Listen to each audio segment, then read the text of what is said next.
오늘 본문 말씀 속에서 보니까 사도 바울은 골로새 교회에 보내는 이 편지에서 그리스도의 남은 고난이란 이런 표현을 썼습니다. 자, 1장 24절, 골로새서 1장 24절 말씀 우리 다 같이 한번 읽으십시다. 시작. 나는 이제 너희를 위하여 받는 괴로움을 기뻐하고 그리스도의 남은 고난을 그의 몸된 교회를 위하여 내 육체에 채우노라. 여기 남은 고난의 남은이라는 말은 아직 다 이루지 못하여 채워야 하고 이루어야 하는 것이라는 그런 의미의 남은입니다. 그러므로 그리스도의 남은 고난은 그리스도께서 아직 다 채우지 못하여 다 이루어야 할 그런 부분을 가리켜서 남은이라 그런 말씀을 한 것입니다. 자, 그런데 이 말씀을 우리가 들으면서 그렇다면 우리에게 이런 의문이 떠오를 수 있어요. 그리스도께서 이미 십자가에서 죽으시고 부활하시고 승천하신 일을 우리는 알고 있습니다. 그런데 이것을 다 이루었다 말씀하셨어요. 자, 이제 요한복음 19장 30절에 십자가에서 운명하시기 전에 다 이루었다 이렇게 말씀하셨거든요. 그런데 다 이루었다 하신 말씀은 완전하고 충분하게 이루어 더 이상 다른 것을 더할 필요가 없을 정도로 완성하셨다 그런 뜻이에요. 그런데 여기서 사도 바울은 그리스도의 남은 고난이라는 말을 쓰고 있습니다. 자, 어떤 의미에서 그리스도께서 다 이루셨다. 자, 남은 고난이다. 그러니까 다 이루셨다는 말은 완성된 것을 말해요. 남은이라는 말은 완성됐어요? 완성되지 않았어요? 완성되지 않았어요. 자, 다 이루었다는 말씀은 완성된 것. 남은이라는 말은 아직도 더 해야 할 것. 자, 이런 그 의문이 들어요. 언뜻 보기에 서로 충돌하는 것처럼 보입니다. 그러나 성경은 어느 대목도 다른 대목과 충돌하는 적이 없어요. 그렇게 보일지라도 우리 몸의 모든 지체가 각 기능이 있어서 그 나름대로의 기능이 있어서 몸 전체가 해야 할 일을 서로 조화롭게 협력하고 연합하고 협력하고 있다는 걸 우리는 알고 있어요. 성경의 모든 대목도 하나님의 말씀이라는 한 진리 체계, 한 몸을 이루고 있습니다. 그러니까 분명 충돌하지 않습니다. 자, 그래서 성경 해석의 기본은 이것이죠. 성경 어느 대목을 해석하더라도 그 대목 자체만 가지고 매달리지 말아야 됩니다. 성경 해석의 가장 중요한 요소 중 하나는 그 어떤 부분을 해석할 때 그 자체만 가지고 그 해석하려고 하면 안 돼요. 그래서 이제 성경의 난해 구절이 그래 난해 구절 그런 얘기 들어보셨죠? 성경이 어렵게 여겨지는 성경을 그 해석하는데 상당히 어려워. 그래서 그냥 해석하기 어려운 부분이 있어요. 그걸 성경의 난해 구절이라고 그래요. 그래서 이제 성경의 난해 구절을 나름대로 풀려고 애를 써 보았지만 여러 주석가들이 그래서 의견이 일치를 보지 못하는 그런 그 어려운 대목도 없지 않아 있어요. 그러니까 이제 성경의 난해 구절이 있기 때문에 성경을 이해하는 데 좀 어려움은 있지만 성경을 믿는 데에는 하나도 그것이 어려움이 되어서는 안 돼요. 그렇죠? 성경을 여러분 다 이해합니까? 다 이해하지 못하는 부분이 많지요? 그런데 다 믿습니까? 다 믿어요. 자, 오늘 예수 그리스도를 구주로 믿는 사람들에게는 성경이 정말 어렵죠? 그런데 성경이 정말 어렵더라도 그 사람이 정말 참 믿음, 구원 신앙을 가지게 되었으면 오늘부터 성경이 말하는 모든 말을 믿어야 한다는 그런 의식이 들어오게 돼요. 성경에서 무슨 말을 할지라도 내가 이해하지 못하지만은 다 믿어. 그러니까 믿음의 용량은 무한대. 하나님의 주신 이런 놀라운 그 비밀이죠. 믿음은 하나님 전체를 우리가 다 받아들이는 거죠. 그러나 하나님 전체를 이해할 수 있어요? 없죠. 그래도 믿음에는 문제가 없어요. 하나님은 완전하신 분이니까 그분이 하신 말씀은 다 믿는 거예요. 그러나 이해는 되지 못해요. 그렇다고 해서 그냥 맹목적으로 우리가 성경을 따라가야만 되는가? 그건 아니에요. 성경을 통해서 가르쳐 주신 것만큼은 이해하려고 애를 써야 돼요. 그래서 믿음의 아주 중요한 요소죠. 그게. 그런데 오늘 이제 그리스도의 남은 고난이라는 말이 아주 쉬운 그런 개념이 아니에요. 그래서 이제 오늘 그걸 공부를 하려고 그래요. 자, 십자가 사역에서 다 이루었다 하시는 말씀은 죄인을 구원하시기 위하여 중보자이신 그리스도께서 지불려 하셔야 할 모든 대가를 다 지불하셨다는 개념이에요. 자, 구속, 한번 따라서 구속. 속량이라고 해요. 속량, 구속. 그러니까 어떤 죄인을 해방시키기 위해서, 죄인을 옥에 갇힌 죄인을 풀어내기 위해서 풀어내는 데 필요한 속전, 그래서 그 속전을 지불하면 그 옥에서 풀어내는 이런 그 일이 우리나라의 역사 속에서도 있었어요. 그리고 자기 조상 때부터 내려왔던 그 어떤 지경이 있어요. 그 지경을 잃어버리면 안 되는데 어떤 일로 인해서 결국 남에게 담보가 잡혀져 가지고 넘어간 경우가 있어요. 근데 그 땅을, 그 밭을 다시 찾아오려고 하면 옛날에 그것을 빚 때문에 넘어갔었는데 자기에게 힘이 생겼어. 그러면 그 밭을 다시 찾아오는 그런 제도가 있었어요. 이스라엘이. 그래서 그 밭의 값이 다 준비됐으면 그 값을 다시 지불하고 다시 되찾아올 때 그 구속이라, 속량이라는 말을 그렇게 썼어요. 그러니까 우리 예수님이 다 이루었다는 말씀은 죄인을 죄에서 구원하시기 위해 필요한 모든 대가를 다 지불하셨다는 그 말이에요. 자, 우리 구원이라는 것을 한번 생각해. 구원은 어느 정도의 구원인가? 자, 구원이라는 말 자체는 어떤 개념이에요? 구원이라는 말 자체는 어디에 빠져 있었다. 어디에 빠져 있었는데 건지는 게 구원이죠? 건져주는 게 구원이에요. 제가 이전에 전도사 때 칠곡이라는 곳에 주일학교, 여름 성경학교 지원을 갔어요.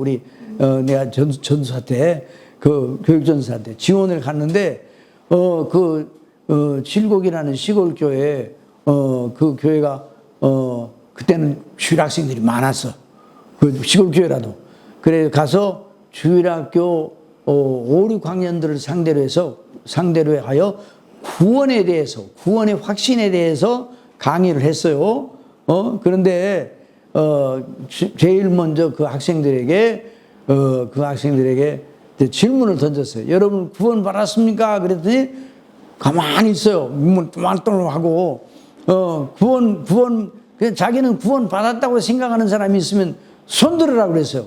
그랬더니 다들 가만히 있는데 두 학생이 요렇게 이제 옆다리 드는 두 학생이 손을 떡 들어요. 구원 받았다는 거예요. 그래서 너희들은 정말 구원 받았다고 확신해. 구원 받았다는 거예요. 그랬더니 다른 애들이 피식 웃어.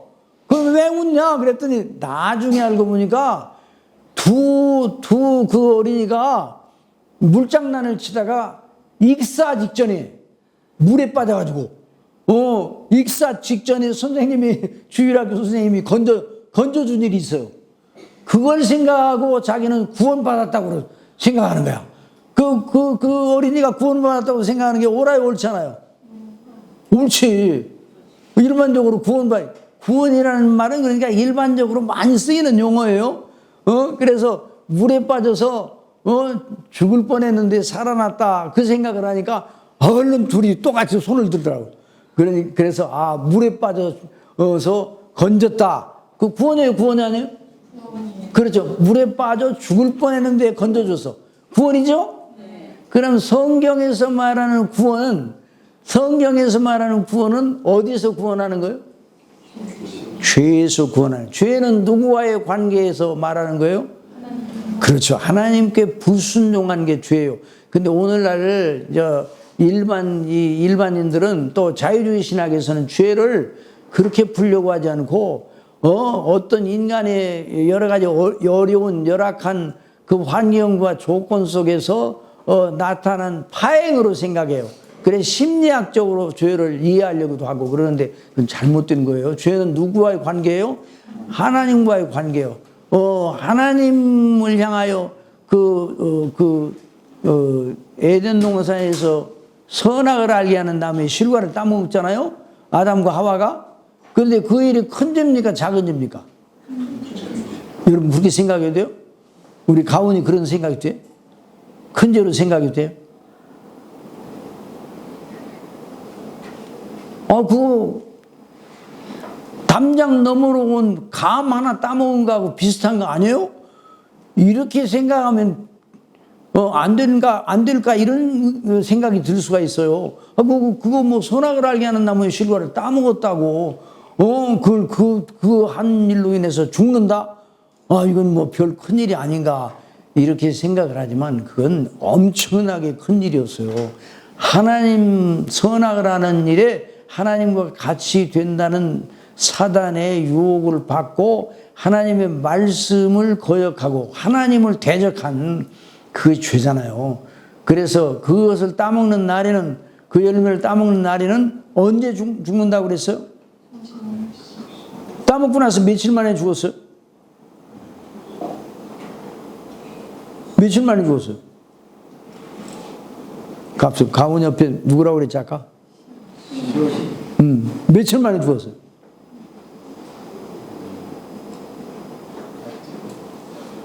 며칠 만에 죽었어요? 그날에 죽었어, 그날에. 며칠 만에 죽었어요? 그날 즉시로 죽었어요. 왜냐하면 그 눈이 밝아 그랬거든요. 따먹는 즉시 눈이 밝아. 눈이 밝는다는 말은 그 성향이 달라졌다는 거예요. 이제까지 안 보이던 것이 보이고 이제까지 보던 것이 안 보이게 된 것을 말하는 거예요. 이제까지 보던 것, 주목하던 것, 하나님과 그 영광을 바라보고 기뻐하고 친하나님적인 성향이 죽어버리고 하나님을 대적하는 마음이 들어오기 시작한 거예요. 눈이 밝아졌다. 그러니까 밝아졌다는 것은 영적으로 눈이 눈이 어두워졌다는 말에 반대적인 표현이에요. 그러니까 안 봐도 될 것을 봐. 그러니까 마음속에 수치감이 들어오고, 예전에는 그 옷을 걸치지 않아도 아무 수치감이 없어요. 왜냐하면 양심의 가책이 될 만한 일이 생각이 안 나요. 그러니까 마음에 아무런 그 가책이 없으니까 부끄럽지 않았는데, 그러니까 이제 그 눈이 하나님을 향한 그 눈은 닫혀지고 육체적인 하나님께서 명하신 일에 불복종을 하니까 하나님적인 그런 성향이 죽어버리고 하나님을 반대하는 성향이 나타나기 시작한 거예요. 그래서 하나님을 피해 달아났죠. 숨었죠. 하나님의 소리를 듣고 거니시는 날이 선언할 때 거니시는 하나님의 음성을 듣고 도망쳤어요. 하나님을 싫어하는 거예요. 그러니까 죄는 얼마나 나쁘고 또 죄의 행위 하나님 창조주를 거역하는 거 아니에요? 그러니까 그 죄는 마땅히 죄의 삭은 무엇인가? 죽음이에요, 죽음. 자, 죄의 삭은 사망이라고 하는데 그 사망은 단순하게 몸만 죽는 게 아니라 영혼이 먼저 죽었어. 그러니까 영혼이 먼저 죽으니까 나중에 아담이 930세에 죽었는데 영혼이 죽으니까 몸도 나중에 죽게 된 거죠. 그러니까 영적으로 죽으니까 결국 몸이 죽었어요. 그러니까 영혼이 구원을 받으면 나중에 몸이 살아나잖아요. 몸이 살아나는 거예요. 부활. 그러니까 성경에 이제 양쪽 대차 대조를 해보란 말이에요. 죄의 삭은 뭐라고요? 사망. 그러니까 영혼도 죽고 몸도 죽었죠. 그러니까 그 죽음이라는 건 뭐예요? 아주 없어지는 거예요? 하나님과의 관계에 대한 관계가, 교제가 단절되고, 하나님과의 생명의 교제가 단절되는 게 죽음이에요. 생명이 뭔가? 하나님과의 생명의 교제가 회복되는 게, 그게 생명이요. 그리고 그게 구원이에요. 그러니까 구원은 이렇게 말했어요. 구원. 한번 따라해서 구원은 죄와 죄의 형벌, 죄의 오염, 죄의 세력, 거기서 사람을 온전히 건져 주시고 더 적극적으로 죄와 상관없는 그리스도의 형상에까지 나아가는 것이 바로 성경이 말하는 구원이에요. 그러니까 하나님께서 우리를 구원하신 구원은 거대한 프로젝트예요. 거대한. 너무 커요. 여러분, 하나님의 구원이 너무 크다는 걸 알아야 돼요. 자, 그 시편 23편에 보면 이런 말씀이 있어요. 시편 23편 얼른 찾아봐요. 시편 23편 얼른 찾아봐서. 자, 거기 보면 시편 23편에 여호와는 나의 목자시니 내가 부족함이 없으리로다. 그런 다음에 뭐라고 그랬어요? 자, 시편 23편에 보면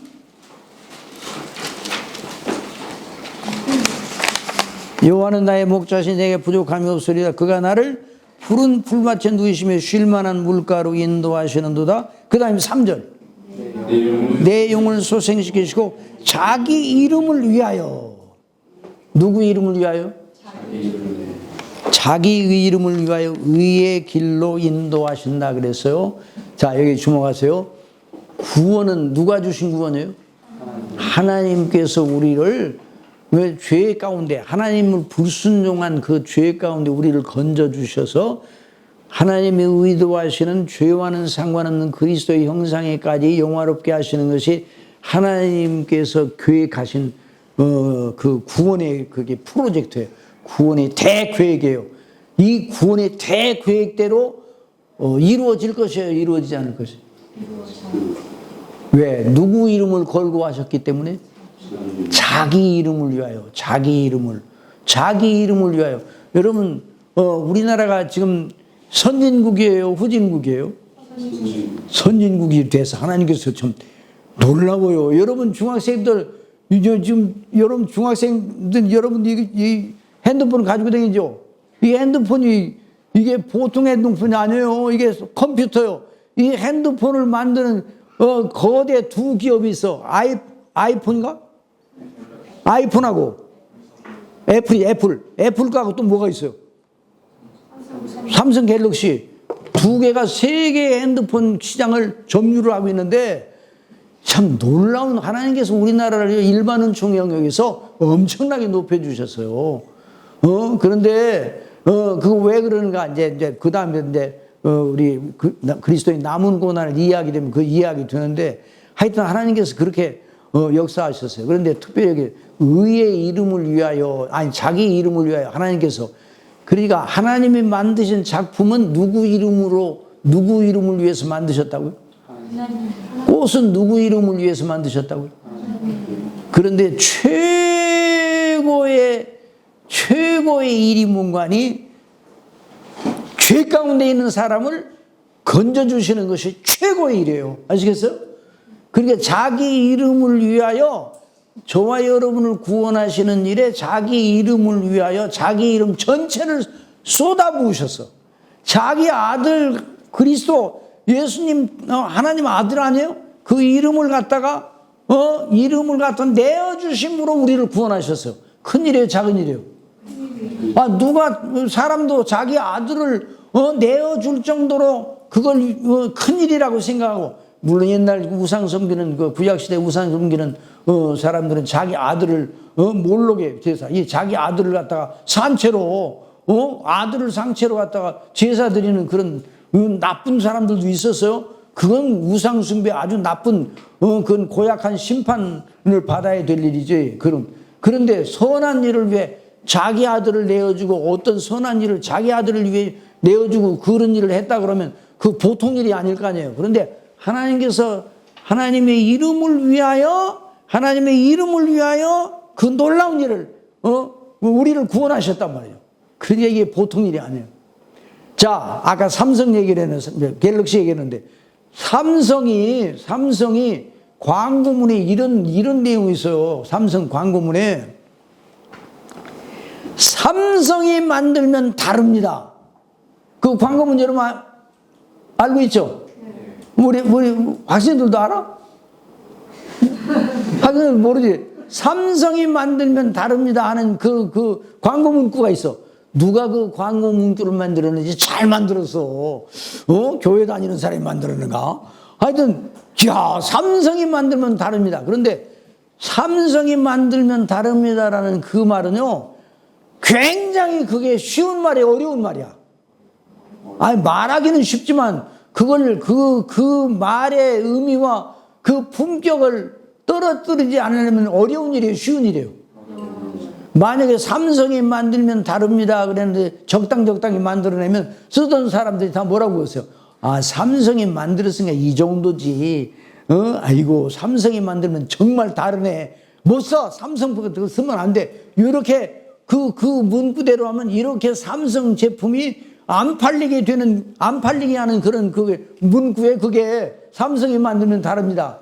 그런데 삼성이 그 문구대로 세계 최인류 제품을 만들겠다 생각을 해가지고, 그래서 옛날 이명철 그다음에 이건희 회장이 그 삼성이 만든 제품들을 전부 다 모아가지고 불태운 적이 있어.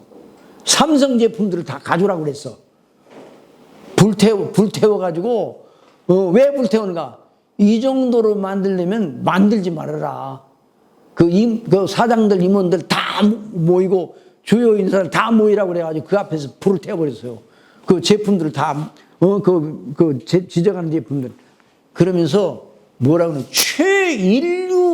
최인류품을 만들어라. 뭘 만들더라도 최고의 제품을 만들어. 삼성이 만들면 다르다는 그런 그 문구에 해당되는 그런 제품을 만들어라. 이게 이건희 그 회장의 아주 중요한 아주 기업 이념이어서. 그래서 삼성이 세계 최인류 제품을 만드는 걸 목적으로 해서 경영을 했어요. 저는 이제 삼성하고 관계 있는 사람이 아니에요. 삼성이 무슨 사돈도 아니에요. 그런데 왜 삼성을, 그 삼성이 세계 최인류 기업이 됐어요. 그러면서 거기서 만들어낸 제품은, 그래서 거기서 만들어낸 제품은, 쓸만하다. 좋다. 그러니까 브랜드 가치가 이렇게, 일반적으로도 브랜드 가치가 이게 크잖아요. 그래서 세계 공항에 가면 옛날에는 다 소니에서 나온 큰 디스플레이 있잖아요. 모니터. 그게 다 있어요. 공항마다. 근데 언제 가보니까 미국에 있는 공항에도 소니가 다 없어졌어. 삼성, LG밖에 없어. 유럽에도 가도 그렇고. 야, 이게 결국 그 이름 브랜드 가치를 위해서, 그러니까 기업이 성공하려면 그렇게 돼. 그래, 우리나라 어떤 그 미국에 있는 어떤 그 유명한 사람이 와가지고 한국이 살 길은 뭐냐? 최인류, 최명품을 만드는 일에 최선을 다하라고 그렇게 조언을 했어요. 근데 하나님께서 그냥 그런 일반 은혜를 주시느라고 우리나라가 지금 반도체 1등이잖아. 우리나라가 반도체 다 공급을 안 하면 모든 반도체가 다 멈춰.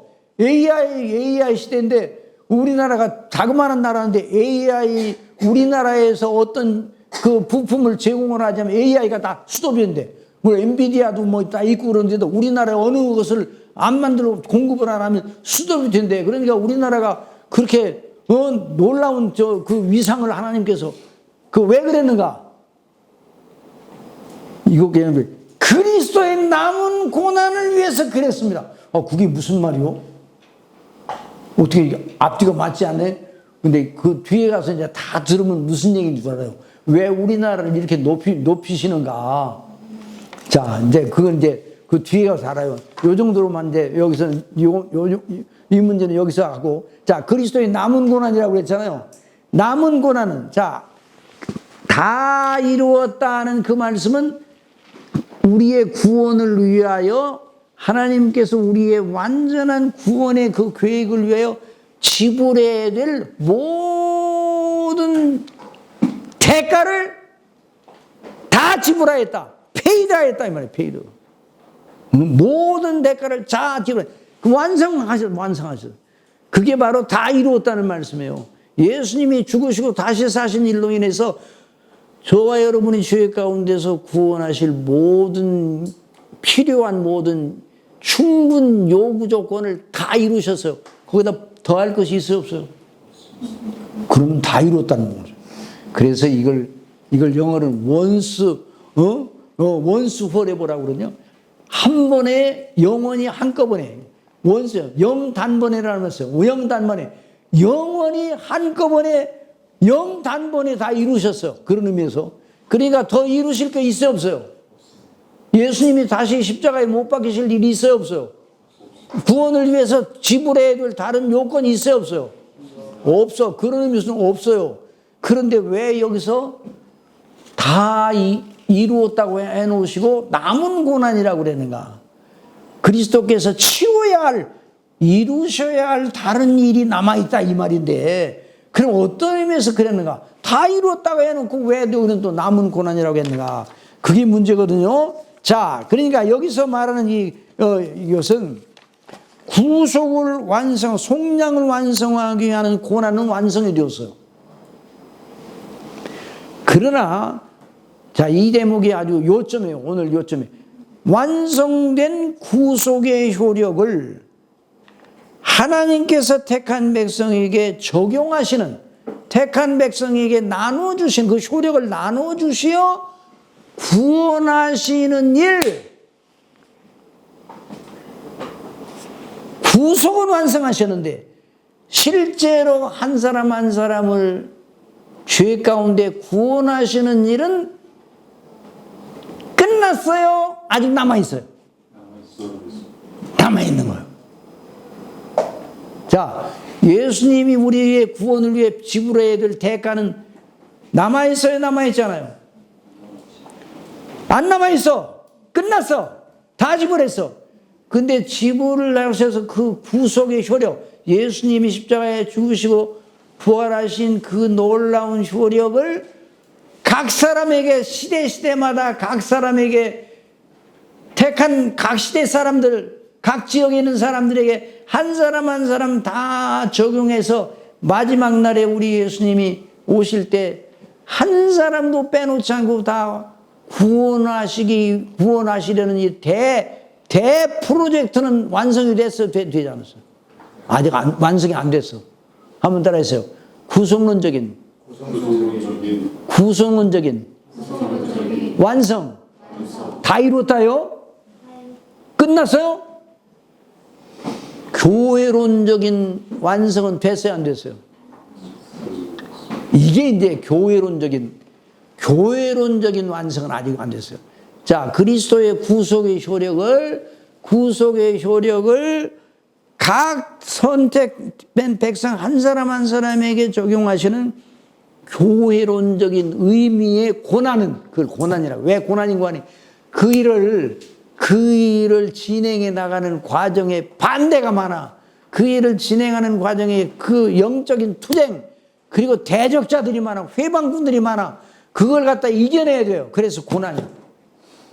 아까 우리 예배 시작하기 전에도 이런 일을 하는데, 우리 목사님 이런 일을 하는데 금방 그냥 수월하게 딱 진행되지 않고 그냥 그때마다 그냥 여러 가지 그 나름대로 장애물 있고 그걸 넘어야 된 그런 일들이 있다. 그래요. 옳은 일, 의로운 일을 해나가는 데는 반드시 그런 여러 가지의 단계가 있는데 그 단계마다 브레이크가 많아. 장애물이 많아. 회방이 많아. 일반적으로 말해도 그래요. 그런데 더구나 한 사람을 그리스도 안에서 구원하셔서 하나님이 기뻐하시는 사람으로 세우시려는 일은요, 예수님이 이미 다 이루어 놓으셨지만은 그 값은 놓으셨지만 그 값의 효력을 각 사람에게 적용하시는 일을 위해서 교회를 세우셨거든요. 그게 바로 그리스도의 남은 고난이 요점이야. 교회론적인 고난은 어떻게 다 교회론적인 고난은 여전히 남아있는 거예요. 자, 그래서 이와 같은 그 말씀을 하시고, 우리 예수님이 요한복음 6장 37절 이하에서 요한복음 6장 37절 얼른 찾아보세요. 자, 아버지께 내게 주시는 자는 다 내게로 올 것이요. 자, 요한복음 6장 37절 나같이 시작. 아버지께 내게 주시는 자는 다 내게로 올 것이요.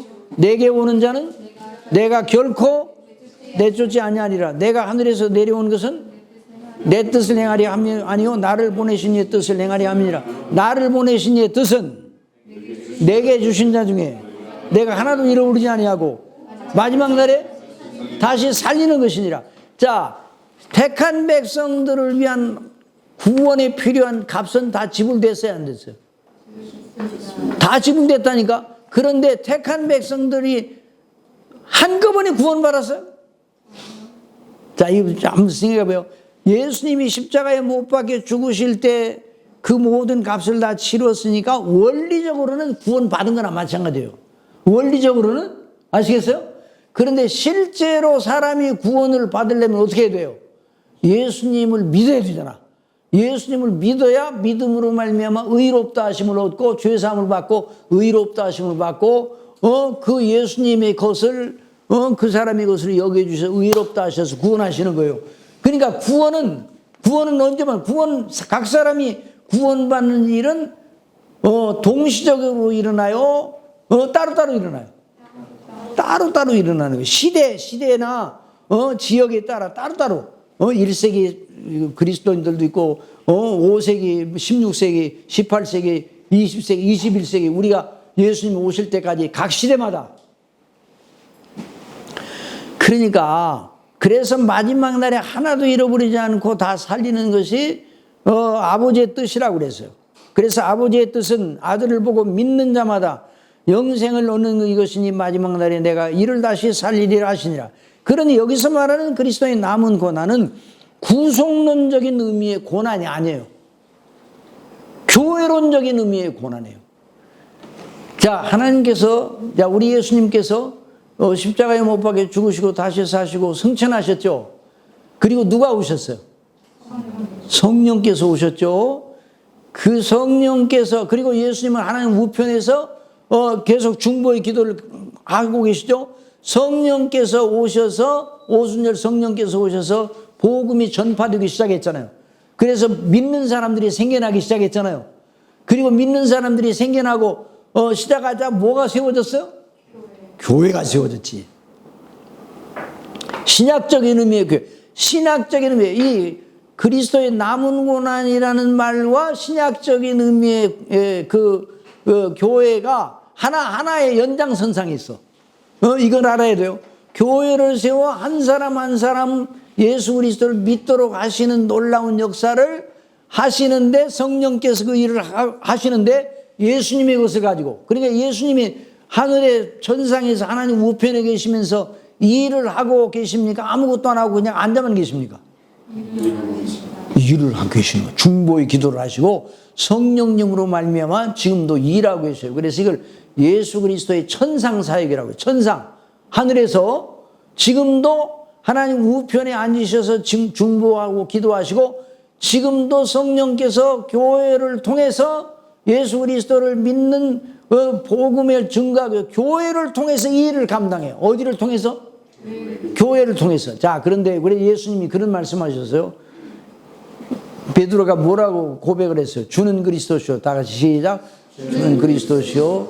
살아계신 하나님의 아들이십니다. 이런 고백을 하니까 우리 예수님이 바요나 시모나 내가 복이 있도다. 이를 내게 알게 한 이는 혈육이 아니라 하늘에 계신 내 아버지시니라 말씀하시면서 너는 반석이니 이 반석 위에 내 교회를 세우리라 말씀하셨어요. 그 반석은 사도적인 신앙 고백이에요. 구원신앙이 구원신앙. 그러니까 이 반석, 이 반석, 예수님을 주요 그리스도요 하나님의 아들로 믿는 그 믿음 위에 교회가 세워질 것이다. 이걸 이제 신학적으로 사도적인 신앙 고백이라고 그래요. 그냥 교회의 터는 누구예요? 그리스도. 교회의 터는 그리스도고 교회를 이루고 있는 지체들이 예수 그리스도를 주와 그리스도로 믿는 사람들로 이루어진 몸 이게 교회의 몸.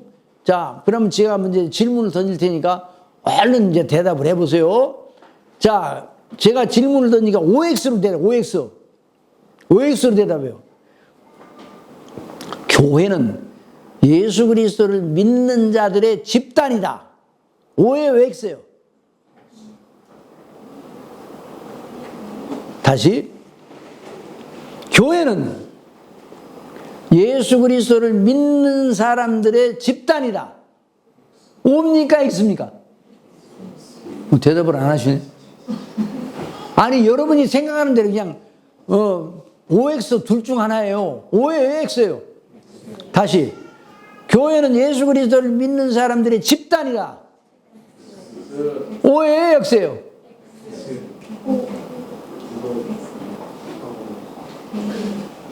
이게 쉬운 질문은 아니에요.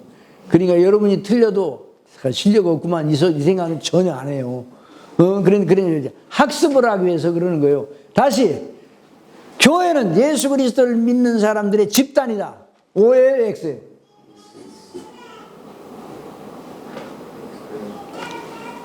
그냥 가만히 있는 사람은 O라고 해놓고도 틀릴 수도 있고 X라고 하죠. 다시. 예수 그리스도를 믿는 사람, 교회는 예수 그리스도를 믿는 사람들의 집단이다. X 소리가 나왔네. O도 있는 것 같은데. 다시. O예요, X예요? X라고요? 그냥 둘 중 하나 얼른 그냥 제 눈치 보고 택한 거예요? 어떤 깊이 생각하고 그런 거예요? 예수 그리스도를 믿는 사람 집단이라 교회를 그렇게 말하면 성경적이지 못해. 외형적으로는 그처럼 보여. 그래서 O라고 할 수도 있어. 그래서 그렇게 대답하는 사람도 나름대로 일리가 있긴 있는데 성경은 뭐라고 하나? 예수 그리스도를 믿는 사람의 집단이라고 말하지 않고 교회를 몸이라고 해요. 몸. 뭐라고요? 몸. 자, 몸은 뭐예요? 여러 지체들이, 몸의 지체들이 있잖아요. 여러 지체들이 한 생명을 공유하고 있는 것이 그것도 유기적으로, 한번 따라서 유기적으로. 한 생명을 공유하며 한 머리의 지시를 받아 작용하는 것이 바로 몸이요. 그렇죠? 우리 몸은 어떻게 해요? 몸은 머리의 지시를 받아 각 지체들이 다 활동을 하고 기능을 하잖아요. 그러니까 머리에 문제가 있으면 어떻게 돼요? 머리의 어떤 부분에 우리 이 팔을 움직이는 그런 그 역할을 하고 명령을 내리는 그 어떤 그 부분이 있잖아요. 그 부분에 만약에 손상이 간다 그러면 팔 움직여 못 움직여? 못 움직여. 그래서 예를 중풍 걸린 사람들은 그게 잘 안 되잖아요. 그러니까 그러니까 성경은 교회를 그리스도의 몸이라고 그래요. 뭐라고요? 그리스도의 몸, 예수 그리스도를 믿는 사람들의 생명 유기체, 생명 공동체가 교회예요. 그래서 그리스도의 몸이라고 해요. 그 몸의 머리는 누구예요? 그리스도가 몸이에요. 그러니까 이게 이제 교회의 개념이야. 그러니까 그리스도의 남은 고난이라는 게 교회론적인 의미의 고난이라고 그랬잖아요. 그래서 교회 예수 그리스도의 복음을 증가하여 교회가 거기 예수님 믿는 사람이 생겨나고 그 사람들로 세례받은 사람들로 이루어진 것이 이제 초대교회가 그렇게 형성이 되잖아요. 이 교회를 세우기 위해서, 형성하시기 위해서 성령님께서 오셨고 성령님께서 사도들에게 충만케 해서 예수 그리스도 아버지의 그 복음, 놀라운 그 예수 그리스도의 구속의 은혜, 복음의 은혜를 증거하도록 충만케 역사하셨어요. 그리고 그로부터 사도들이 복음의 말씀 예수 그리스도를 증거하는 일을 통해서 회개하고 예수 그리스도를 믿어 구원받는 사람들이 생겨나고, 그래서 교회가 세워지고, 그 교회에서 복음 전도자가 나가고, 또 그 교회에서 복음이 광포되고 복음 전도자들이 나오고, 그래서 교회가 점점점 늘어났잖아요. 점점 늘어나서 이것이 바로 역사의 의미예요. 역사의 의미. 만약에 그런 하나님의 교회를 세우실 뜻이 없으셨다면 그게 바로 하나님 나라를 이루는 과정이거든요. 그러면 역사가 진행될 이유가 없어요. 여러분, 역사가 절단될 때가 한두 번이 아니었어요.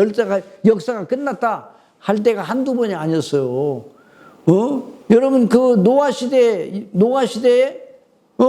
그날 노아 시대에 하나님께서 은혜를 베풀지 않았으면 어떻게 해요? 다 노아 시대에 역사는 종결됐지. 그렇죠? 노아 시대. 근데 하나님이 그래도 하나님께서 노아에게 은혜를 베푸셨더라고요. 이거. 노아는 하나님께 은혜를 입었더라고 그랬거든요. 그 은혜가 뭔가, 그 은혜가 그냥 노아에게 그냥 좋게 해줘가지고 잘 살게 했다, 그런 뜻이 아니에요.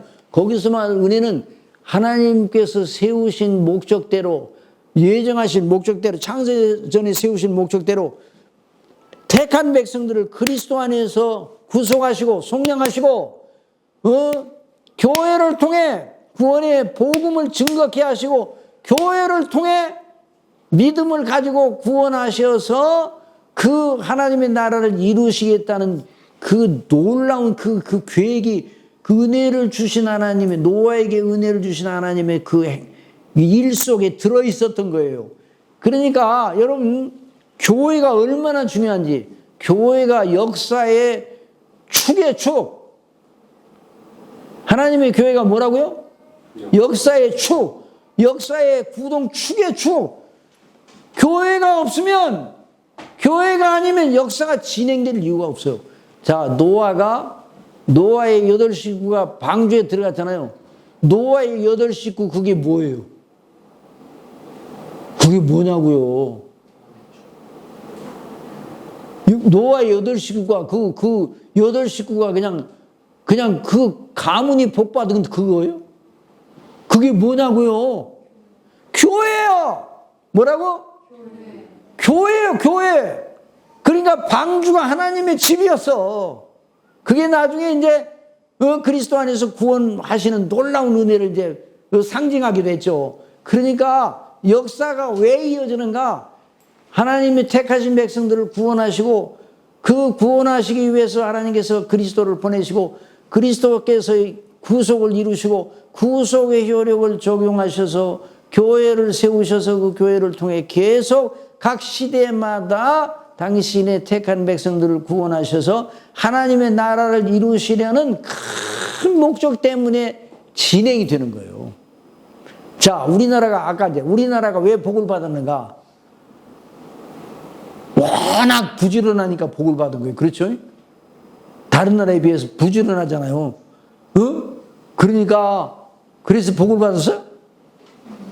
아니에요. 우리나라가 1950년대에는요, 세계에서 180개 정도 되는 세계 나라 중에서 2번째 가난했어. 첫 번째 가난한 건 인도고, 2번째, 방글라데시보다 더 못 살았어요. 그런데 이런 나라가 된 이유가 어디 있는가?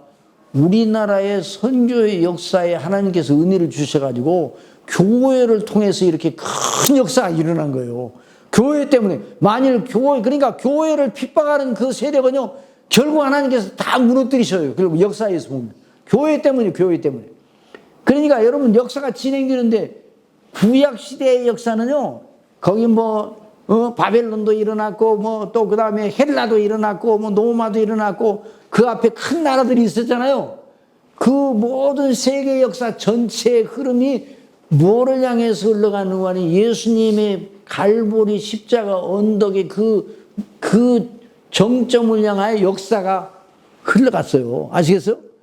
그리고 지금 역사는 예수님이 승천하신 뒤에 지금 역사는 예수님이 재림하실 때까지의 그 재림하시는 그 마지막 D-Day를 바라보고 역사가 흘러가도록 하나님이 주장하시는 거예요. 아시겠어요? 이걸 알아야 돼요. 이걸 모르면 안 돼. 우리 시편 19편에 있는 말씀 보세요. 19편. 시편 19편. 그러니까 역사가 그렇게 진행되는 거예요. 자, 19편. 자, 한번 다 같이 한번 읽어보세요. 시작. 하늘이 하나님의 영광을 선포하고 궁창이 그 손으로 하시는 일을 나타내는 날은 날에게 말하고 밤은 밤에게 지식을 드러내니. 그러니까 그 낮과 밤이 바뀌는데 아무 의미 없이 바뀌는 게 아니라 뭐라고요? 날은 날에게 말한다고 그랬죠. 그 지식을 전한다고 그랬죠. 의미가 있어요, 없어요? 이게 어떤 의미인가? 그 다음 또 보세요. 언어도 없고 말씀도 없어. 그 다음에 들리는 소리도 없으나 그의 소리가 뭐라고요? 온 땅. 그의 말씀이 그의 소리, 그의 말씀은 뭐예요? 하나님의 뜻이요. 하나님의 말씀, 바로 우리가 지금 배우고 있는 그 놀라운 말씀의 체계, 그리스도를 통해서 당신의 백성들을 구원하시고 그들로 인하여 하나님의 놀라우신 나라를 완성하시려는 거룩한 뜻, 거기에 교회가 있다 이 말이에요. 구약시대는 교회가 있었어요, 없었어요? 구약시대에 교회가 있었어요. 그러니까 에녹이 교회 다녔겠어요, 안 다녔겠어? 그 당시 교회 다녔겠어, 안 다녔어? 에녹이 혼자 믿었어? 아브라함이 혼자 믿었어요? 아브라함 시대에도 다른 믿는 사람들이 있었어요. 멜기세덱이죠. 멜기세덱. 살레망 멜기세덱이 하나님의 제사장이라고 그랬잖아요. 그 멜기세덱은 가상인물이에요, 실존인물이에요? 실존인물이에요. 그러니까 아브라함이 싸움에서 이기고 돌아올 때 그 멜기세덱이 맞았잖아요. 그럴 때 멜기세덱의 11조를 바쳤다는 아브라함이 그 교회에다 11조 바치는 거나 똑같은 거예요, 그거. 아시겠어요? 우리가 하나님의 나라와 영광을 위해서, 그게 교회. 또 구약에, 물론 구약에 성막, 성전, 성소, 성막 이렇게 이제 발전이 나가죠. 그런데 구약의 역사를 따라서 이제 그런 어떤 그 외형적인 면이 그런 이제 이렇게 변화가 있는데 본질은 똑같은 거예요. 에녹이 구원 받았으면 못 받았어요? 한번 물어보겠습니다. 에녹이 받은 구원이 더 큽니까? 우리가 받은 구원이 더 큽니까? 에녹이 받은 구원이 더 커요? 우리가 받은 구원이 더 커요? 에녹은 죽지 않고 하늘로 그냥 올라갔어요. 안 죽고. 에녹이 더 큰 구원 받았어요? 우리가 더 큰 구원 받았어요? 에녹은 안 죽고 그냥 올라갔다니까. 그냥 몸처럼 올라갔다니까. 우리는 죽잖아요. 그래 안 그래요? 그러니까 에녹이 더 큰 구원이에요? 우리가 더 큰 구원이에요?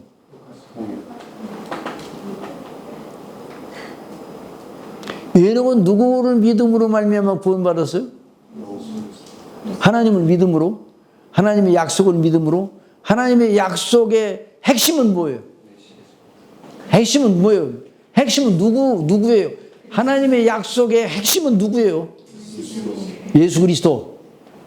에녹이 결국 누구를 믿었다는 거예요? 자, 우리는 누구를 믿어요? 에녹이 믿은 믿음과 우리 믿음이 달라요, 같아요? 에녹이 받은 구원이 더 커요? 우리가 받은 구원이 더 커요? 똑같은 거예요. 아시겠어요? 그런데 에녹은 안 죽었잖아요. 에녹은요, 예수님이 재림하실 때 성도들에게 적용될 은혜를 미리 당겨서 받았어. 에녹이 더 영화롭게 될 겁니까? 우리가 더 영화롭게 될 겁니까? 똑같아. 자, 그러니까 구약시대에도 교회가 있어요.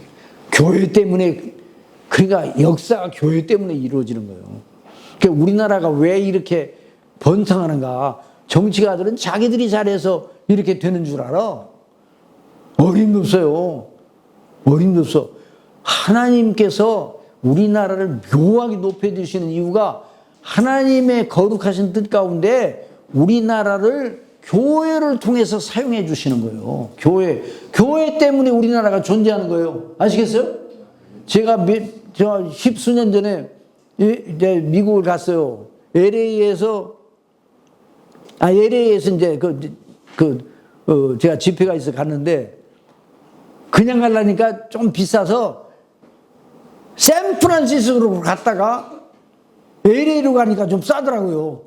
그래 같이 가서 이제 내일 같이 갔었는데 샌프란시스코에서 LA로 가는 비행기를 바꿔 타야 되는데 얼마나 보안 검사가 철저한지 여기까지 다 넥타이도 풀어보라는 거예요. 그래가지고 우리 짐은 비행기에다 다 실어놨는데 자기들이 알아서 실어놨지. 그런데 보안 검사 때문에 비행기가 떠나버렸어. 우리는 놓고 샌프란시스코에 놓고. 그래서 결국 이제 거기 이제 사무실에 가서 거기 비행기 그리고 관리하는 데 가서 얘기했더니 한 4시간 기다리라는 거예요. 그런데 우리만 떨어진 게 아니라 다른 분들도 떨어진 분들이 있더라고. 그런데 어느 신사분이 나하고 거의 나이가 뭐 비슷한 신사분을 만났어요. 근데 꼭 한국 사람처럼 보여서 혹시 한국 사람이냐 그랬더니 아니래. 나중에 알고 보니까 아메리칸 차이니즈야. 한인 중국 사람. 근데 그 양반이 거 이제 시민이라고 그러면서 이제 저도 이제 뭐 미국에서 이제 아주 유학을 안 했기 때문에 말하는 건 아주 그렇게 유창하지 못하니 그러나 서로 이제 대화를 하는데 그 양반이 어디서 왔냐고 그래서 서울에서 왔다고 그러니까 뭐라고 그러냐 대본에 Your country is very dangerous 그러더라고. 당신 나라는 정말 위험한 나라라는 거예요. 나는 거기 가서 처음 알았어. 우리나라가 위험한 줄. 우리나라에 있을 때는 전혀 그런 걸 느끼지 못. 저와 여러분이 서울에 살고 있잖아요. 우리나라 위험해요, 안 위험해요? 그런데 느껴요, 안 느껴요? 근데 어떻게 이런 일이 가능해요? 세계 사람들이 볼 때는 우리나라가 제일 위험한 나라 중에 하나예요.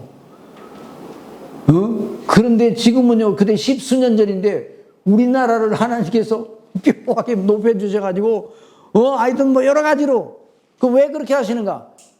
하나님의 복음 때문에, 교회 때문에 전 세계에 흩어져 있는 선교사들 가운데 우리나라 선교사들이 다 철수를 하면 선교를 못하게 되어 있는 형국이에요. 형국이. 누가 그렇게 하셨어요? 그러니까 일반 은총의 영역도 우리나라가 선교하는 데 필요한 그 모든 인프라를 위해서 나라를 이렇게 세워주신 거예요. 그러니까 자, 뭐래요? 그리스도의 남은 고난은 뭐를 위해서 고난이에요? 교회를 위한 거예요. 교회. 그래서 교회를 통해서 내 교회를 세우리니 음부의 권세가 이지 못하리라 했는데 그 뜻이 이루어지는 과정 중에 대한민국이 있는 거예요.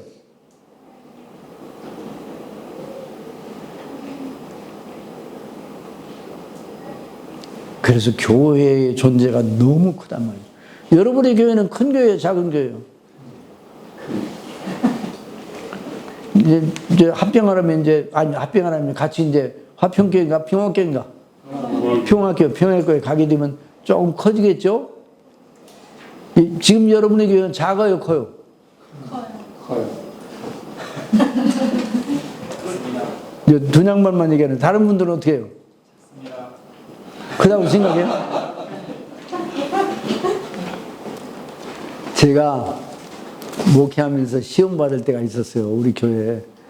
우리 교회가 제가 11년째 우리 교회가 지금 50주년을 맞았는데 11년째 될 때 가니까 11년째 될 때 갔어요. 우리 교회를 1987년에 제 앞에 6명의 목사님이 왔다 갔어. 그러니까 좋은 교회죠? 제 가기 전 1년 전에 교회가 싸워가지고 갈라졌어. 5년 있던 목사님이 목회를 하는 게 싸움이 일어나가지고 그러니까 5년을 빼봐. 5명이 나머지 5년을 채웠으니까 몇 개월 만에 간 분도 있어. 제 앞에 있는 목사님은 5개월 만에 가는데 나중에 보니까 이삿짐을 안 푸더라고. 그러고 나서 다른 교회 가서. 가보니까, 제가 보니까요, 너무너무, 제가 보기에 중심교회는 하나님의 교회가 아니다. 이런 생각이 쑥 들어오더라고. 그래서 하나님 앞에 이런 기도를 했어. 하나님, 이 교회가 주님의 교회 맞아요? 주님의 교회가 아니면 내가 여기 있을 이유가 없잖아요. 이런 기도까지 했다니까. 그런 기도도 하면 돼요, 안 돼요? 그런데 제가 보기에 그렇고 하나님의 보기에는 그렇지 않아요. 한번 따라하세요. 내가 보기에. 그런 말을 자주 하는 사람은 믿음의 손해를 늘 보는 거예요. 저도 그런 생각을 해서 날마다 여기 이제 증인인데 전화를 잘 받으라고 해서 전화를 잘 받으라고. 교회에 대해서 말하면서 이런 얘기를 하는 건데, 교회를 어떻게 섬겨야 한다는 걸 하나님이 가르쳐 주. 전화를 무슨 전화를 그렇게 잘 받으라고 하냐. 그때 1987년 또 90년 되니까 그때 이런 것도 없었어요. 집 전화밖에 없었잖아. 무슨 전화를 그렇게 잘 받으냐 나한테 얘기를 해. 그래서 그런 일이 있을 수 있으니까 잘 받으시라고 그래서. 왜 잘 받으라고 그러는 거 아니고, 어디서 연락이 오면, 좋은 데서 연락이 오면 가려고, 도망치려고 아주 작정을 했어요, 마음속에. 응? 그런데 드디어 5년 만에 전화가 왔습니다. 영동에서. 우리 교회 3배가 되는 교회에서. 가야 돼, 안 가야 돼요? 그래가지고 광화문에서 어느 장로님이, 그 교회 장로님 제일 연세가 높으신 수석 장로님이 만나자고 그래서 밥을 사주면서, 목사님, 저는 이제 나름대로 눈치를 채고 있지. 왜 만나자고 그러는가? 그 교회가 목사님이 없다는 걸 알고 있어요. 우리 교회 헌신예배 한번 오시라고 그러는 거예요. 그래서 예, 헌신예배는 가기는 가는데, 근데 헌신예배라고 오라고 하면서 밥 사주는 교회는 여기밖에 없네요. 내가 일부러 모른 척하고 물어봤어요. 그랬더니 지금 우리 당회에서 다 결정이 나가지고, 목사님 설교 한 번만 하면 바로 청빙을 하려고, 청빙 들어가려고 그렇게 결정이 났다는 거예요. 가야 되겠어, 안 가야 되겠어? 그 말을 듣는 순간 제가 우리 교회를 뒤돌아봤어요. 아, 내가 교회를 떠날 수도 있다 생각하고, 그때 5년 만에, 그러니까 제 마음이 뭉클해지면서 제 눈에서 눈물이 픽 도는 거예요. 우리 교회를 되돌아보고 거기 성도들이 눈망울이 나를 쳐다보는 것 같고. 그래서 제가 그 자리에서 그랬어요. 장로님 그런 말씀 해주시니까, 저를 그렇게 생각했다니까 너무 감사합니다. 그러나 제가 못 가겠습니다. 그래서 예? 못 가? 장로님네 교회는 양옥집 교회요. 집으로 생각하면 우리 교회는 초가지붕 교회인데, 왜 그 1년에 한 번씩 이게 이렇게 새 초가를 얻는 그 일은 못 해가지고 비가 줄줄 새는 그런 집이나 똑같은 교회예요. 그런데 이 교회를 두고 내가 장로님네 교회에 가게 되면 목회자 양심으로 안 된다는 생각이 제게 마음속에 들어옵니다. 그 얘기를 했어요. 근데 장로님이 식사를 하시다 그 소리를 듣더니 숟가락을 탁 놓으시고 꿀꿀 일어나시더라고. 가서 그때 대구탕 보는데 대구탕 갖고 저한테 인사도 안 하고 가버리시더라고. 너무 실망. 기대가 많았는데. 그래서 저는 그냥 왔어요.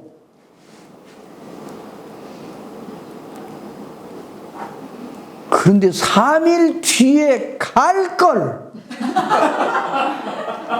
3일 뒤에. 왜냐면 우리 교회 형편이 달라졌어, 안 달라졌어? 갈 걸 말이야. 이 양반이 증인이야. 그래, 이 양반은 안 가기로 했다 그러니까 박수를 치는 거야. 당신이 맨날 거꾸로 기도하니까 내가 그래요. 당신이 맨날 거꾸로 기도하니까 나는 가고 싶다 그러는데 이런 교회로 어디를 가냐고 맨날 나한테 얘기를 했거든요. 왜냐하면 다른 성도님들이나 양반들은 사모님 같은 분이 없다고 하면서 귀하신 분이라고 이렇게 하니까 만날 때마다 이렇게만 하지. 저는 날마다 부딪히잖아. 말도 안 되는 일로 맨날 고생을 하잖아요. 그래서 나는 도망가야 되는 것이 이게 아주 상책이라 생각하는데 절대로 가서는 안 된다는 거. 하나님 맡겨주시면 끝까지 있어야지 어떻게 그러냐고. 그런 일이 있었어요. 그러니까 한 2, 3개월 동안 마음에 아리가 있었어. 그러니까 이게 뭘 얘기를 해요? 교회는 사람 맘대로 하는 거예요. 하나님의 인도하심대로 하는 거예요. 하나님의 인도하심. 내가 가고 싶다고 안 가고, 안 가고 싶다고 안 가고, 가고 싶다고 가고 그러는 게 아니에요. 교회는 누구 인도하시며? 하나님 인도하시며.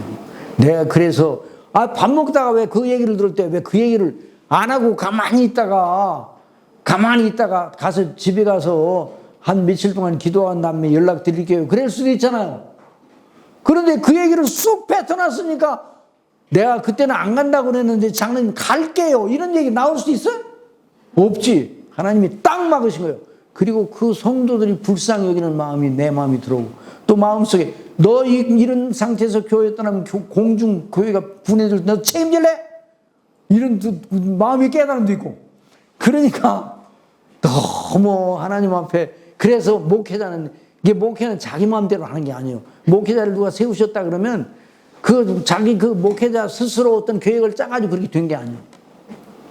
여기 김 목사님이나 이 목사님이나 저 같은 사람이 목회자가 될 소양이 어릴 때부터 있었기 때문에 목회자가 된 거예요. 그렇죠? 라고 생각하면 절대로 오산이에요. 저는 20살 될 때까지 예수의 예자도 모르는 사람이 있어요.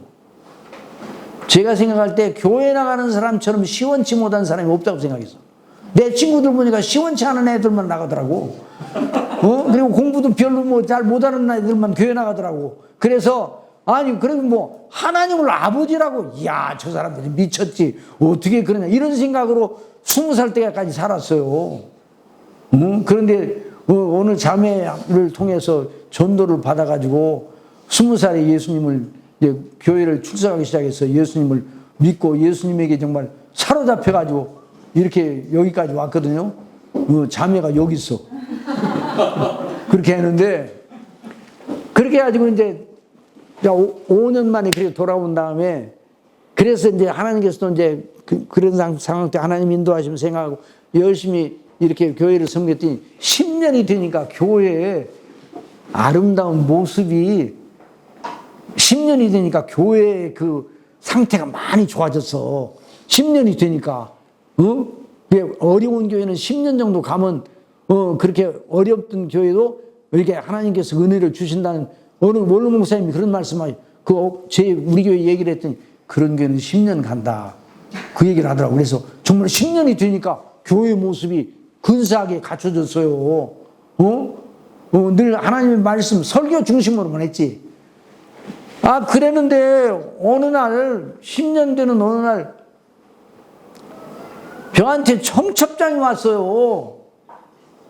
어느 목사님한테 제 6년 후배, 안암제일교회 6년 후배 목사님한테 청첩장이 왔어요. 그 목사님 우리 교회와 비슷한 교회에서 목회를 하고 있었거든요. 청첩장이 뭐하니 위임식 한다는 위임식. 보니까 다른 교회 가서 위임식을 하네. 그 교회는 800~900명 모이는 교회예요.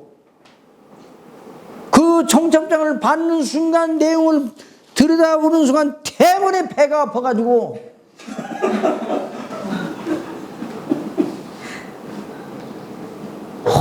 얼마나 마음이 서러운지.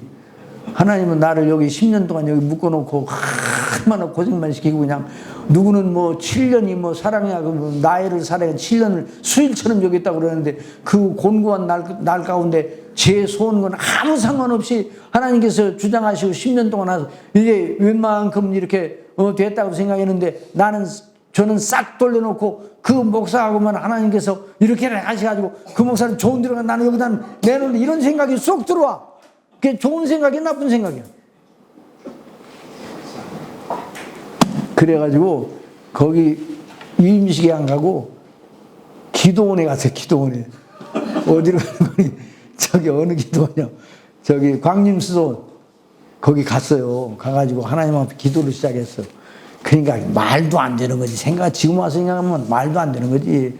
그래야 하나님 앞에 막 따져서 이 기도를 드렸어요. 하나님, 어찌 그러실 수가 있습니까? 내 요지는, 우리 교회를 크게 해주시든지, 저도 좀 큰 교회로 옮겨주시든지, 날마다 고생만 하고, 이렇게 하시는 게 너무너무 섭섭하고, 막 울면서 서러워서. 그랬더니, 요 귀 음성으로 들리는 게 아니라, 제 마음속에 어떤 깨달음이 야, 너희 교회가 작지 않다? 왜 안 작아요? 그랬더니 그 마음속에 무슨 깨달음이 오는 거니? 네 교회가 내 교회냐? 내 교회지. 나는 크신 하나님이다. 나의 교회를 작다 크다 하는 것 자체가 잘못된 것이다. 내 교회는 어느 교회든지 큰 교회니라. 이런 깨달음이 마음속에 귀로 들리는 것보다 더 선연하게 마음속에 깨달아집니다. 그 소리가 제 심령 속에 그 소리가 들리는 순간 제가 기도하다가 팍 주저앉아 버리고 말았어요. 막 악을 쓰고 막 벽을 붙들고 막 이렇게 기도하다가 탁 주저앉아 버렸어요. 그때부터는 하나님 내가 잘못했습니다. 크신 하나님의 교회가 작다 크다 그게 문제가 아니라 몇 사람이 거기 모여도 하나님의 영광을 바라보고 두세 사람 모여도 주님이 거기에 함께 계시다고 그랬는데 제가 잘못했습니다. 그래가지고 하나님 앞에 정말 엎드려서 그래서 회개를 했어. 그러고 그 다음에 내려와가지고 우리 성도님들의 그 얘기를 그대로 해줬어요. 그리고 우리 성도님들도 저하고 비슷한 생각을 가지고 우리 교회는 삼류교회, 큰 교회는 일류교회 이렇게 생각하고 있었던가 봐. 그래 우리 성도님들 같이 은혜를 받고 우리 교회 큰 교회구나. 그때 이세용 목사님이 그때 계셨지? 2002년도에 있었어요. 그래서 그냥 저기 계셔. 그래서 그때부터 우리 교회의 방향을 교회 성장을 위한 것이 아니라 교회가 성경이 말하는 대로 복음의 놀라운 은혜를 증거하여 우리 교회에서 그냥만들이 몇 명 모인다 할지라도 몇 명 모여 상관없이 그리스도 안에서 각 사람을 온전한 자로 세우는 것을 최고로 목적으로 하자. 그래 더 개혁주의적인 그런 교회로 더 서자. 그렇게 해서 장로님들도 다 같은 마음을 가지고 그러면서 교회가 진행이 나왔어요. 그렇게 해서 하나님의 놀라운 그러니까 교회는 누가 하시는 거예요? 하나님이 하시는 거예요. 그리스도 몸된 교회. 그리고 하나님의 나라와 영광을 위하여. 그래서 교회는 그때 이제 제가 교회를 섬기면서 교회는 몇 개의 교회입니까? 교회가 우리나라에 수만 개가 있잖아요. 교회는 몇 개예요? 지역교회는 수만 개예요. 전 세계 수만 개예요. 우리 시대뿐만 아니라 1세기 교회도 있고 3세기, 5세기, 16세기, 18세기, 19세기, 20세기 교회들이 다 있었어요. 그런데 교회들이 그 수를 다 합하면 그 로컬 처치, 지역 교회들이 그 수를 헤아릴 수가 없어요. 그런데 교회는 하나예요. 뭐라고요? 내가 내 교회를 세우리냐 할 때 교회는 몇 개라고요? 하나님의 한 교회예요. 이단만 아니라면 각 교파, 교단이 많이 있지만 결국 교회는 하나님의 한 교회야. 그걸 신학적으로 말해서 보편교회라 그래 말합니다. 무슨 교회라고요? 보편교회. 무슨 교회? 보편교회. 어느 교회? 화평교회, 바른길교회, 각 지역, 로컬 처치요. 그런데 보편교회는 몇 개라고요? 보편교회는 하나인데 그것이 눈에 보이게 나타나는 건 아니에요. 그런데 나중에 눈에 보이게 한꺼번에 나타날 때가 있어. 언제예요? 언제일까? 예수님의 재림 때. 예수님의 재림 때 그 교회만이 영화롭게 돼. 그러니까 각 노칼처치 지역교회들은, 또 하나님의 교회, 지역교회들은 하나님의 보편교회 본질을 구현하는 것이 보편교회, 지역교회들의 사명이요. 아시겠어요? 그러니까 바른길교회, 화평교회, 그 교회 나름대로 가지고 있는 개성을 충족시키려고 교회를 세우는 게 아니라 그리스도께서 세우시겠다는 그 교회를 세우기 위해 바른길교회도 있고 화평교회도 있는 거예요. 그런데 하나님께서 놀랍게 역사하셔서 교회가 진행하는 가운데 보편교회적인 그런 그 시각에서 한 교회, 두 교회가 있는데 한 교회로 하나님께서 합하실 의향이 있다고 그러면 지역교회에서 그런 뜻에 따라서 진행되는 경우가 우리 바른교회뿐만 아니라 여러 교회들이 있어요. 앞으로 우리나라의 그 앞으로의 그 선교 방향을 보게 되면 여러 교회들이 그런 현상이 나타날 게 앞으로 우리 대한민국에도. 그러니까 이번에 여러분들이 이제 우리 바른길 교회하고 화평교회, 평화교회인가 화평교회? 평화교회? 평화와 화평은 이제 뜻이 같은 평화교회가 하나가 돼서 평화교회를 이제 이루어서 할 때 보편교회의 그 예수 그리스도를 구주로 믿는 보편교회 본질을 위해서, 그래서 목사님을 세우셔서 하나님의 말씀이 증거되고 그래서 진행해 나갈 거 아니에요. 그런데 이제 사도 바울이 내가 교회를 위해서 남은 고난을 위해서 내 육체에 채우느라 말씀했잖아요. 그러면서 하나님의 말씀을 이룬다고 하면서 예수 그리스도의 복음을 증거하여 각 사람을 그리스도 안에 세우신 일에 대해서 말하잖아요. 거기 한번 골로새서 1장 24절 거기 한번 읽어봐요. 24절 이후 나와봐요. 자, 그래서 나는 이제 너희를 위해 받는 괴로움을 기뻐하고 그리스도의 남은 고난을 그의 몸된 교회를 위해 내 육체에 채우노라. 25절 시작. 내가 교회 일꾼들은 하나님이 너희를 위해 내게 주신 직분을 따라 하나님의 말씀을 이루리 함이라. 이 비밀은 만세와 만대로부터 감추어졌던 것인데 이제는 그의 성도들이 나타났고 하나님이 그들로 하여금 이 비밀의 영광이 이방인 가운데 얼마나 풍성한지를 알게 하려 하심이라. 이 비밀은 누구예요? 너희 안에 계신 그리스도니 영광의 소망이냐. 그래서 보편교회가 언제나 잊지 말아야 되는 건 하나님의 거룩한 영광, 그리스도의 대속이, 그리스도의 이름이 빠져서 오늘날 그리스도와 그 하신 일이 교회에서 바르게 설교의 중심을 차지하지 않는 일, 이게 우리 한국교회가 이게 정신 차려야 돼요. 어느 목사님한테 누가 물어봤어요. 목사님이 설교를 들으니까 하나님 얘기는 많이 나오는데 왜 예수님 그리스도는 얘기를 안 해요? 그랬더니 그 목사님이 하나님 얘기 속에 그리스도가 다 들어있다. 그 말이 아주 틀린 말은 아니에요. 그런데 신구약 성경적인 그런 입장에서 보면 그렇게 말씀하시는 것도 오해가 있어요. 여전히 그리스도의 복음의 영광을 위하여 다 사도들이 증거했잖아요. 그래서 사도 바울은 내가 너희 가운데 있을 때 그리스도와 그 십자가에 못 박히심, 그의 십자가에 못 박히심 외에는 아무것도 하지 않기로 작정하였다고 하는 그 말씀 있잖아요. 그러니까 그리스도의 복음을 증거하는 일을 계속 해야 돼요. 어느 교회도. 평화교회든 바른교회든 중심교회든 그것이 설교예요. 설교를 통해서 하나님이 당신의 백성들을 세우시는 거예요. 전도에 미련한 것이라는 말이 바로 그거예요. 그렇게 해서 교회가 진행해 나가는 거예요. 그래 우리 성도님들이 다 목사님이나 성도님이나 다 마찬가지로 그걸 항상 견지를 해야 돼요. 여러분 한번 여러분들이 물어봅시다. 목사님이 더 주인입니까? 여러분이 더 주인입니까?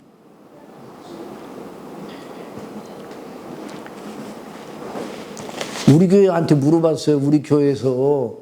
그랬더니 대답을 잘 하시더라고요. 사도 바울이라고. 그런데 우리 교회에서 죄인은 누구냐? 죄인 중 괴수는 누구냐고 물어봤더니 목사님! 그러더라고요. 여러분은 그랬더니 우리도 마찬가지예요. 자, 다 죄인 중 괴수의 우리는. 그런데 하나님이 세우셔서 목사님으로 복음의 증거를 할 수 있도록 교회 말씀이 가장 중요하잖아요. 그러니까 세워서 이렇게 섬기도록 하고 또 각 성도님들은 각각의 은사를 따라 지체를 그 직분을 따라 섬기도록 하셨거든요. 결국 목사님의 목적과 성도님들의 목적이 같아요, 달라요? 하나예요. 그리스도, 각 사람을 그리스도 안에 세우려는 목적은 같은 거예요. 그래서 여러분들이 이제 이 말씀은 우리 김 목사님이 옷을 상의를 벗고 있다 옷을 입는 이유는 이제 빨리 끝나시라는 말이에요. 그런데 이제 시간이 많이 지나갔으니까 그런데 조금 이제 5분만 더 할게.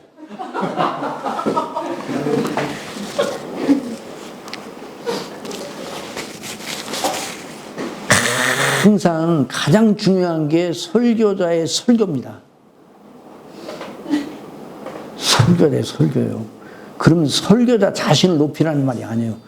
그 설교를 통해서 하나님이 성령께 역사하셔서 당신의 백성들을 전도에 미련하는 것을 믿는 자들 구원하시 기뻐하시는 하나님 방식이에요. 아시겠어요? 그걸 잃어버리면 안 돼요. 그리고 여러분이 밖에 있는 교회, 다른 교회, 이단만 아니라면 그 교회 성도님들도 하나님의 자녀가 아니에요. 여러분도 하나님 자녀잖아요. 그렇게 함께 그리스도 안에서 그리스도를 중심하면 서로 화합하고 연합하는데 문제가 있어요, 없어요? 그리스도 중심이면 그리스도만 바라보면 다른 모든 차이나 이런 것들이 있을 수가 있어요. 그런데 그리스도만 바라보면 문제가 일어날 수가 없어요. 그리스도만 바라보면. 그리스도를 안 바라보면 그때부터 문제가 일어나요. 각각 차이 때문에. 사람들마다 차이잖아요. 그 차이로 인해서 분란이 일어날 수가 있어요. 그리고 여러분들이 이제 가게 되면, 자, 평화교회, 이제까지 있었던 한 그룹이 있잖아요. 여러분들은 이제 바른결교회 그룹이 있잖아요. 누구하고 더 친해야 되겠어요? 여러분들끼리 그래도 더 친해야 되지. 그래요, 안 그래요? 그건 하나님께서 지금까지 하나님께서 그렇게 여기 바른결교회 지역교회를 통해서 영광을 받으실 때는 여러분들이 서로 그리스도 안에 아름다운 교제를 해야 되는데 평화교회를 가게 되면 거기 낯선 분들을 만나잖아요. 그렇죠? 하루아침에 낯선 분들하고 금방 친해지기는 어려워요. 그런데 오직 그리스도 한 분만을 바라보면 그게 어렵질 않아요. 여러분, 기차간에 만났어요. 요즘은 다들 그런데 옛날에는요, 기차간에서, 누구를 만나는데 옆에 있는 양반이 교회 나가세요. 전도하려고 그러니까 교회 나가시면 예수 그리스도를 믿으세요. 저도 교회를 나가요. 그러세요? 어느 교회를 나가요? 어느 지역에 사는데 어느 교회를 나갑니다. 그러면 서로, 저도, 예수님을 믿고, 구원의 기쁨 가운데 있습니다. 그러면, 좀 우리가 구원받은 게 너무 감사하죠. 요 얘기가 끝나고 난 다음에 그냥 그 사람하고 교제가 어느 정도로 진행이 되는 거니 30년 동안 알았던 사람처럼 교제가 진행돼. 누구를 바라보니까? 그 그리스도 한 분 때문에. 그래가지고 싸갖고 있던 옛날에는 다 기차 타면서 계란도 삶아가고 막 그랬잖아요. 그러면 계란도 나눠주고, 우리 권사님 아시네. 계란도 나눠주고 있었던 거 다 주고 서로. 육신의 형제보다 더 가까워져. 누구 때문에? 예수님을 믿는 것 때문에. 그러니까 그 하나만 중요하게 생각해야 돼요. 아시겠어요?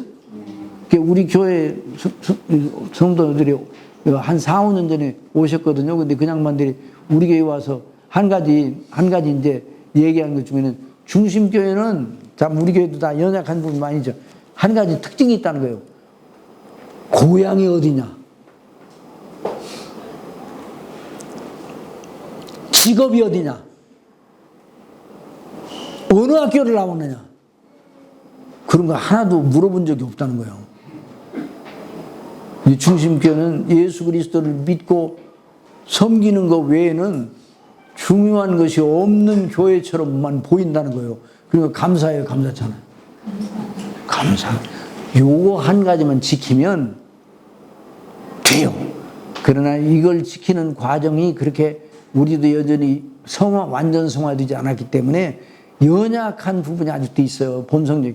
그래서 그렇게 하루아침에 쉽지는 않을 거예요. 그러나 기도하면서 노력하면서 하나님의 은혜를 입고 거기에 또 연세 많으신 분들이 있다고 그러니까 연세 많은 분들 저도 나이를 먹으니까 그냥 젊은 사람들이 싹싹하게 하고 그냥 아이고 목사님 하고 이렇게 반갑게 하면 너무 이쁘고 좋아요. 그렇죠? 우리 권사님도 그렇게 그렇죠? 그런데 지나가면서 어떤 청년들은 어떤 지나가면서 여러 번 봤으면서 알지 원로 목사를 알면서 팽 하고 그냥 인사하고 싹 지나가는 사람이 있어. 그러면 그 사람들이 저를 다른 생각하면서 지나가더라도 나 혼자로는 조금 섭섭한 생각이 쏙 들어오려고 그러나. 그러니까 노인 양반들 연세 많이 드신 분들은 친절하게 해주고 존중하고 그러면 너무 감사하고 또 축복해 주고 싶은 생각이 드는 거예요. 그러니까 여러분들이 이제 평화교회 가서 하나가 될 때 항상 그 사실을 생각하고 또 이런 김균필 목사님의 야심을 위해서 이 일이 이루어진 게 아니에요. 하나님의 거룩한 뜻에 따라 김 목사님하고 제가 여러 번 전화를 했잖아요. 김 목사님도 아이고 목사님 가고 싶은 생각이 별로 없어요. 이런 얘기를 할 때도 있었어요. 그런데 그렇게 생각하지 말고 하나님의 인도하심이 있는 줄 생각하면서 기도하면서 그렇게 하라. 그리고 여러분들을 생각하는 마음이 너무너무 아주 지극해. 그래서 우리 성도님들이 마음속에 조금이라도 부담이 되면 내가 이 일을 추진하지 않고 싶어요. 이런 말씀도 하셔요. 그래서 내가 야심을 위해서 그러시는 건 아니구나 하는 걸 확인해서 그 다음부터 이제 조언도 해주고 그랬거든요. 그러니까 여러분들이 이런 마음을 가지고 또 여러분 성도님들 그런 마음을 가지고 여기까지 오신 것 같아요. 그래서 이런 아름다운 거룩한 역사가 그리스도의 남은 고난, 그 교회론적인 아름다운 그 헌신 이것이 필요한 거예요. 아시겠어요? 그런데 그리스도의 남은 고난, 속량의 고난은 예수님이 혼자 하셨어. 남은 고난은 지체들과 함께 하시는 거예요. 그래서 사도 바울이 그 고난을 그리스도와 함께 남은 고난을 내 육체에 채운다 이런 말씀을 했거든요. 이런 거룩한 역사가 계속되어 아름다운 소문이 그 평화교회를 통해서 늘 들려지는, 그래서 수많은 사람들이 그 교회를 통해 회심하고 새로워지고, 오늘도 제가 이제 하나님 앞에 이제 작은 헌금을 했지만 거기다 지금까지 주님의 교회를 인도하신 것처럼 앞으로 인도하신 복음의 확장을 위해서 당신의 택한 백성들을 많이 보내주세요. 이렇게 제가 또 기도를 할 겁니다. 그러니까 이런 역사가 있도록 하나님께서 은혜 주실 줄 믿습니다.